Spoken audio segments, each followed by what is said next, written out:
Attaquons-nous à l'exercice numéro 5 qui se trouve à la page 17 de la partie 6 de vos notes de cours. Il faut former un composé ionique avec les ions ci-dessous.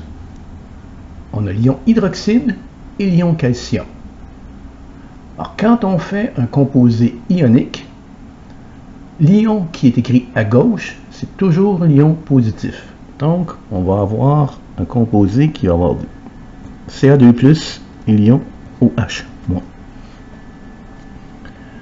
On a une charge 2+ sur le calcium et seulement une charge -1 sur l'ion hydroxyde. Si on les combine 1 pour 1, si on écrit CaOH, 1 pour 1, il y a 2 charges positives et seulement une charge négative. Le composé ne sera pas neutre. Pour avoir des charges qui soient égales, qu'on ait 2 charges positives et 2 charges négatives, ça prend donc 2 ions OH-. Alors, on aurait du calcium et 2 ions OH. Il y a un calcium qui a une charge 2+, 2 ions hydroxyde qui ont chacun une charge -, 2 fois -1, ça fait -2. Le +2 et le -2 s'annulent, le composé CaOH 2 fois est neutre. Ça, c'est la première façon de raisonner ça. L'autre façon, c'est de dire le chiffre qui est ici vient vous dire combien ça va prendre d'ion hydroxyde pour que ça balance. Et le 1 qui est là vient vous dire ça prend combien de calcium pour que ça fonctionne. Alors 1 calcium et 2 ions OH-. Alors le composé électriquement neutre qui provient de la combinaison des ions calcium et hydroxyde, c'est du CaOH 2 fois.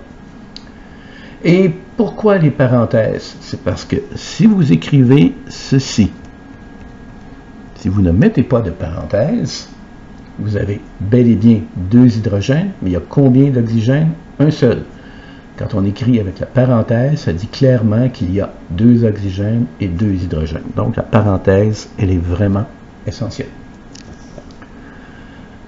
Faisons le raisonnement similaire avec les ions aluminium et l'ion sulfate. Celui qui va être écrit à gauche, c'est toujours l'ion positif, le 3+, l'aluminium 3+, et celui qui va être écrit à droite, c'est l'ion SO4 2-.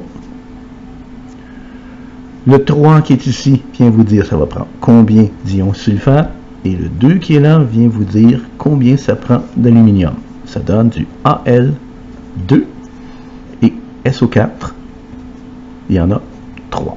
Al2, SO4, 3 fois. Zn2+, et Cl-. Le zinc va être à gauche.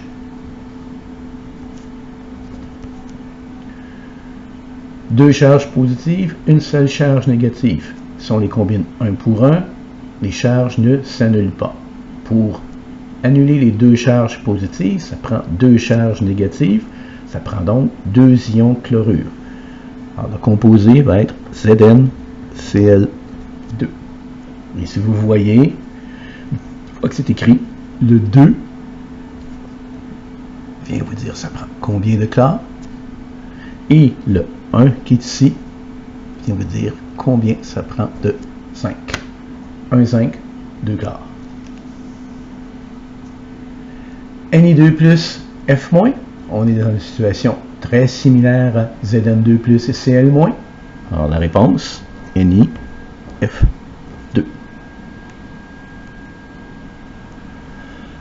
Al3+ et l'ion phosphate. C'est l'aluminium qui va être à gauche et le phosphate qui va être à droite. L'aluminium a une charge 3+, le phosphate a une charge 3-. Si on les combine 1 pour 1, les charges s'annulent. Les 3 charges positives vont être annulées par les 3 charges négatives. La structure, c'est AlPO4. Là, si on utilise l'autre truc, Al3+, et PO4, 3-, si on prend le 3 et qu'on le descend ici, qu'on prend le 3 et on le met là, ça nous donne du Al3, PO4, 3 fois. Oh, c'est pas du tout la même chose. Oh, qu'est-ce qui se passe? Bien, retournez dans vos notes de cours et on vous dit quand on fait ça, il faut que les indices soient les plus petits possibles. On a 3 aluminium, 3 ions phosphate. Bien, on peut se débarrasser des 3 pour faire du AlPO4.